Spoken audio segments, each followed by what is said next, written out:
Going back to our discussion yesterday, that we have this wire loop and we have a region of space with a magnetic field B. And I did take a look at your equation sheet yesterday. And the equation sheet, although has much of this in it, it generally treats this side as being called L. It does not matter, and you understand they can label it whatever they want, correct? So let's not get too attached to any one thing, but in trying to have at least a certain amount of consistency with other things you guys have as part of your work, I think at least this way I'll try and remain consistent. So if we were to propel the loop into the region of space with the magnetic field, take a second right now and see if you could work out what the direction of the current would be. And try and use the idea of Lenz's law if you can, instead of using the idea of the motional EMF in the right-hand rule. I mean, you may need the right-hand rule, but try not to use what's the direction of the force on the charged particles. Try and figure it out by Lenz's law. Now, I'll remind you what Lenz's law said. Lenz's law says that the current in your current loop will be in a direction to oppose the change in flux. So we are trying to create a flux in the loop that is out of the board. So the direction of the current has to be to oppose that change in flux. Would it make any difference if it was being pushed upwards from the bottom? No, it wouldn't. In fact, it wouldn't make any difference. While every time you have to consider the right-hand rule for the force on a charged particles, you'd have to reconfigure that. For this, if we're trying to bring it down from the top and push it into the region of space with the magnetic field, we would still have to generate a current that is into the board in order to counter the change, because the flux is becoming greater out of the board, so the current you produce has to be into the board to be counter to that change. And the only way to have a current that is into the board is if we have a clockwise current. So that means our current is going to be this way. But that will only be for the time period when the loop is being put into the region of space with the magnetic field. We know a couple of other things about this, that once the entire loop is inside the magnetic field, there is no longer a change in flux inside the loop, so there'll be no EMF and therefore no current. But as we try to drag the loop outside of the region of space, so say we try to push it to a point where we're down here and try to pull it out of the region of space where there's a magnetic field, is it clear that there'd be a reverse in the current? That as I try to pull it out of the area where there's a magnetic field, the direction of the current would be to try to preserve the flux that is there, which is to preserve a flux out of the board. And that means producing a magnetic field that is also out of the board, and that's got to be counterclockwise. Are we following along with this for a moment? I know, I have to give Gokul a second to work it out. So let's talk about it. As I move this current loop out, there was, right now, it's completely immersed in the magnetic field, and because of that, the total flux is going to be out of the board times the area of the loop. Now, the moment I get it here, the magnetic field isn't changing, but how much of it is going through the loop is. And so the flux is decreasing even though the magnetic field isn't changing. But the area that it affects is getting smaller.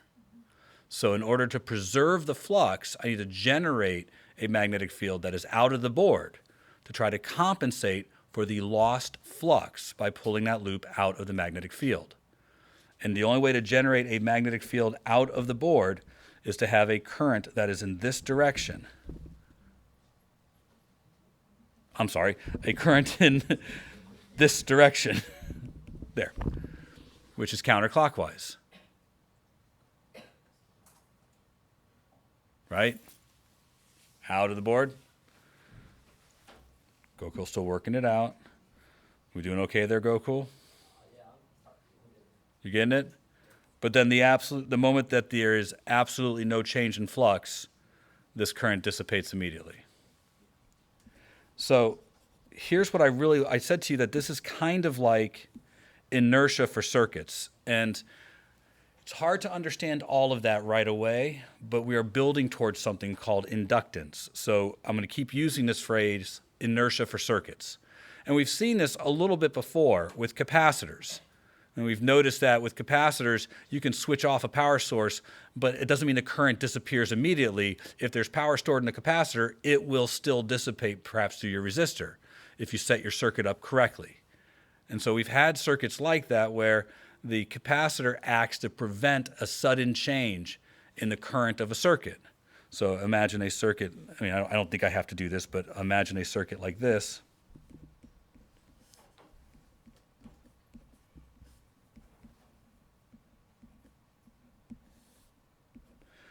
Right, if I have a switch here and I close the switch, it might take a moment, but the light bulb will eventually light up. Right? When I first close the switch, it charges the capacitor first because it presents zero resistance. But after a few moments, the light bulb turns on. It's like it's lagging behind the switch because there's again, inertia. You close the switch, but instead of the light instantaneously turning on, it fades into existence because it's lagging behind. The current is building up inside the capacitor. That wouldn't happen if the capacitor wasn't there. So as a charge builds in the capacitor, that current shifts over to the resistor and lights the bulb. But when you pull the switch open, you have the reverse. You have an instantaneous stopping of the potential difference to the circuit, but the bulb doesn't go out right away. The bulb fades out. And it fades out because it's now drawing energy from the capacitor, but the capacitor's energy is finite, and eventually the bulb goes out. Right? So again, it's kind of like having a certain amount of inertia for your circuit. Right? We don't get the light to turn on right away, and then when we try to shut it off right away, it doesn't shut off right away. We'll find that the magnetic field does a similar thing as what the electric field is doing here. So it's just a little different about the way the magnetic field works. So going back to our scenario here, I want to put a little bit of finite information together. I want you to imagine that we are going to attempt to move this loop into our region of space by trying to create the conditions where the loop moves at a constant velocity, and that we're going to push it into the region of space with our magnetic field. Take a moment, indicate that you've been paying attention, and come up with an expression for the current generated in the loop and the direction of that current in the loop. We've already talked about the direction. Your job now is to come up with what the size of that current is. You could just look at your notes from yesterday, or you could try and work it out. I will give you two reminders. Faraday's law is about the rate of change of the magnetic flux. Flux is B dot dA. And I don't really want to write this down because it makes me feel silly, but I will also say you need the current. So a little bit of Ohm's law work here. All righty? Let's take a second, and I'd like I equals, and fill in that blank. Coco, choose Aaron, will you? Don't choose me, please don't choose me. Come on. Can I choose Aaron now? Well, I would like that very much, but apparently, no. You have to do it. It's on you now. Yeah, Vince is right. Okay, so for the magnetic flux, I evaluated the interval of dA to just be L times the length of your circuit, which I'm just gonna call X. Okay. So we know that the magnetic flux is BLX. So this is B, L, and X is a transient variable that represents how much of our loop has entered the region of space that has the magnetic field. So for those of you who did not pay attention yesterday or did not get it yesterday, as we tend to take this, as we tend to take this loop and move it into the region of space with our magnetic field, we're going to have a time when only a portion of it is inside the magnetic field. We're using X as our transient variable to represent how much of it is in there. This portion of it is the area that's in there. We're able to kind of skip the integration part because the magnetic field is uniform, and we are going across an area that is also relatively straightforward. So that's why we can get to this point. That explains the flux. Go ahead. So after that, in order to find our EMF, we have to take the derivative of the flux that we just found. We know that B is a constant because I was told, and L should also just be a constant because it's just the side of it, of the circuit. So again, what we just established is that X is changing with respect to time. So the derivative of that would just be BL dx dt. And we Yep. also know that dx dt is just velocity, which we established before the velocity is constant. Excellent. Excellent. So from there, just sub in IR IR for EMF, and that's the answer. Okay. So this is how much current will be in the loop. Now we're assuming a couple of things. And the thing we're assuming is that we are able to move this loop into the region of space with a magnetic field at a constant velocity. However, you have learned more things than this. We now have a current carrying wire in a region of space with a magnetic field. What happens? There must be a force on the wire. What is the direction of the force on the wire in the magnetic field? I think there are 3 segments of a wire inside the region of space with a magnetic field. So let's move this a little bit further in so that you have a little bit more to work on. And consider that there are 3 segments of wire. There's a segment of wire that's on the leading edge. I think that part's obvious. So here to here. But you also have this segment of wire and this segment of wire. Take a minute using your right-hand rule and Lenz's law, which means you have to know what direction the current is. We've kind of already talked about what direction the current is. But if you don't remember, you may have to work that back out. But I think we all know it's this way. So please determine the direction of the force on all 3 segments, segment 1, segment 2, and segment 3. Pick segment 1. Yep.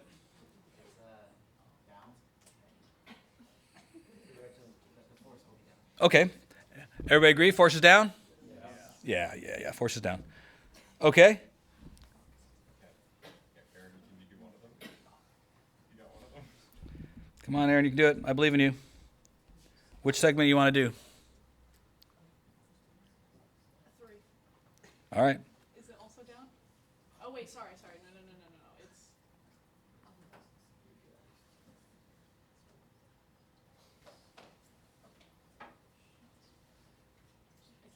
It's up. That's right. So the force on that part of the wire is up, and it's IL cross B. So I is the same, L is the same, because L is the length of wire, and the same amount of wire is inside that region of space as is in this side of the space. So IL cross B produces the same size force up and down. So the net force up and down is 0. Still one more segment to go. Ignacio? Oh, I thought you were saying you need to go again. But you did such a good job. All right, Harris, you're up.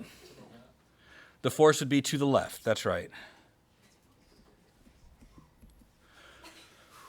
Yeah. Oh, I'm not answering that. But you are. Ready, Andrew? I think we've handled that now. You guys are smart, and you're not making this easy, so now you must find an expression for the size of the force on wire segment 2.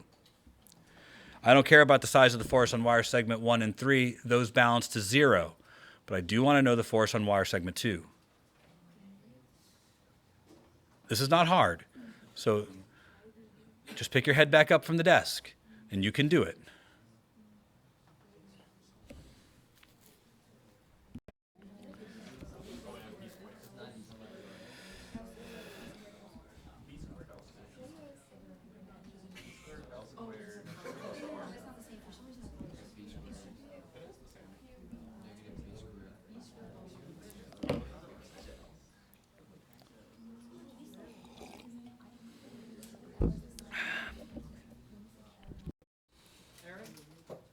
No, Aaron's already gone, so I'm sorry. I won't let you do that. You can pick anybody else though, who hasn't already gone. Excellent, Gladdy. Do you know what the base formula is that you're working from? IL cross B. So that's what we're starting with. IL cross B. Does that help you? Maybe, but I wasn't done writing, so. Well, you can blame Harris for this. I do. All right. So let's look at the parts here, folks, please. Look, it's not that I want to go fast, but we have a tendency to not finish a topic, and this one should be finished today in class. So we understand that this induced current was created because the wire loop was being pushed into a region of space with a magnetic field. We now understand that the moment this current develops, there is an immediate force on the wire itself trying to prevent it from going into the magnetic field. So this force is going to stop the wire from moving. Now, all I'm asking for is, how big is that force? Well, we have an expression for the current already, right? We developed that from Faraday's law. But that does not stop the fact that we still have a force that comes from the fact that there is a current that is in a region of space with a magnetic field. IL cross B, where L is going to be how big the wire is exposed to the magnetic field. That's lowercase l. I is something we have an expression for, BLV over R. The cross product here is going to be straightforward. Our wire is moving perpendicular to the field, so it's just B again. This will be the force on the leading edge of the front wire. Now, the force on the other two wires is changing all the time, but those net forces are zero because they're up and down. But this force is to the left. It's against the motion of your wire loop, giving you, and this is not much, but let's get to it, B squared L squared V over R. Now, this force immediately stops when the loop is in there, but right now, if you want to play a little bit of mechanics, this force is velocity dependent. So if we say net force equals ma, we have an acceleration that depends on the velocity. You can understand that is a differential equation. So there is a future where you have a differential equation, but be careful, the current is also velocity dependent. So that makes this an interesting problem.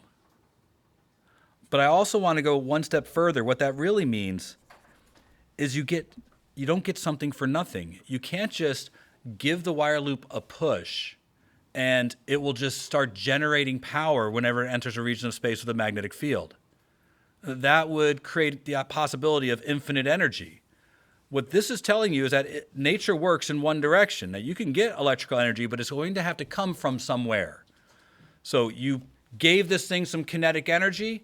The moment it hits this region of space where there's a magnetic field, you're generating electrical energy. That is going to come directly from the kinetic energy you gave the system. You'll be converting the kinetic energy into electrical energy. Or if you want to continuously generate a constant current, you would have to apply a force on your wire loop, something that is at least the size of the force that's here, to maintain the motion of the loop. So let's say I push on the wire loop with an applied force.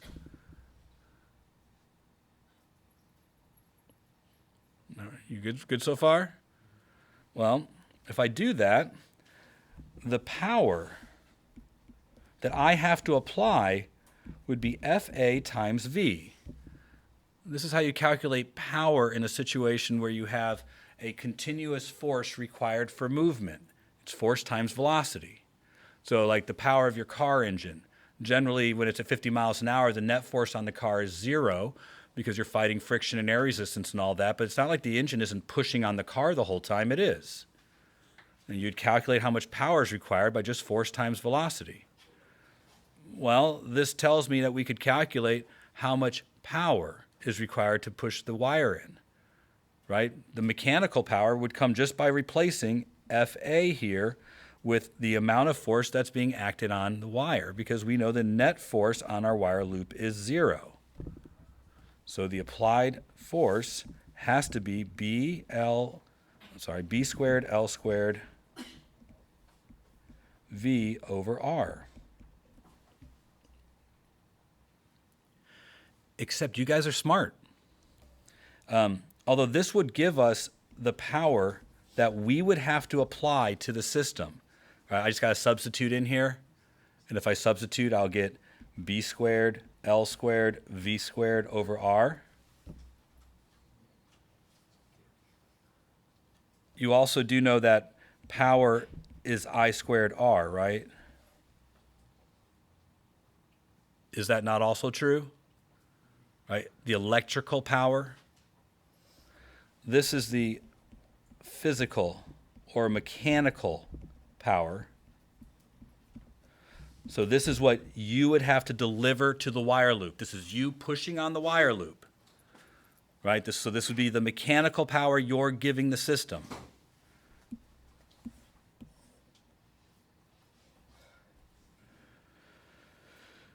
I see what you guys are fighting over there, so I'll do my best to... There. Now, at the same time, that resistor is dissipating electrical energy at a rate of I squared R. But that doesn't change the fact that this is I. So if we do push on the circuit, the resistor is going to dissipate an amount of energy per second equal to that, I squared R, which should clearly indicate that it's the same as the amount of physical energy you're having to expend to get that loop into the field.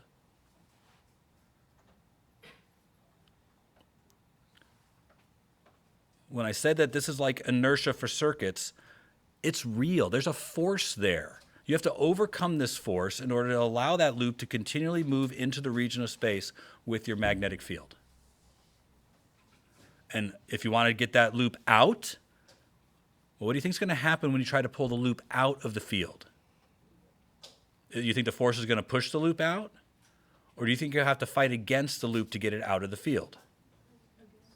Sure, because you imagine the current's going to flip and go the other direction. So all those forces are going to change direction. And suddenly it's going to try and keep the loop in the region of space with the magnetic field. Situation. And again, it does not matter what direction my magnetic field is. Just need one. Well, that didn't work as well as I'd hoped. Oh, Mr. Shelton! Trying to be fast and it's not working.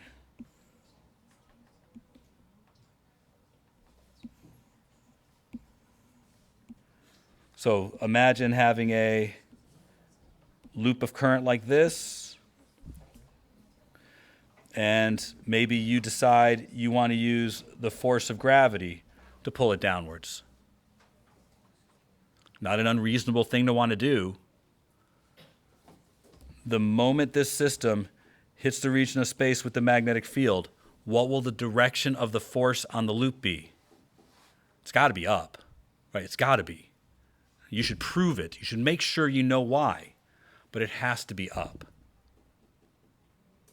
This actually produces a very interesting problem because you can probably imagine the force of gravity is accelerating the loop downwards, but the moment we have this other force, we have the possibility of reaching a steady state condition, terminal velocity, due to the generation of the electrical current.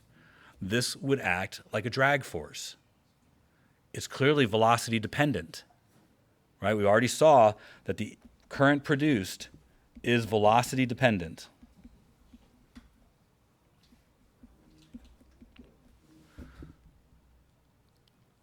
So the moment we enter this region of space, we have a velocity dependent upward force acting on our system.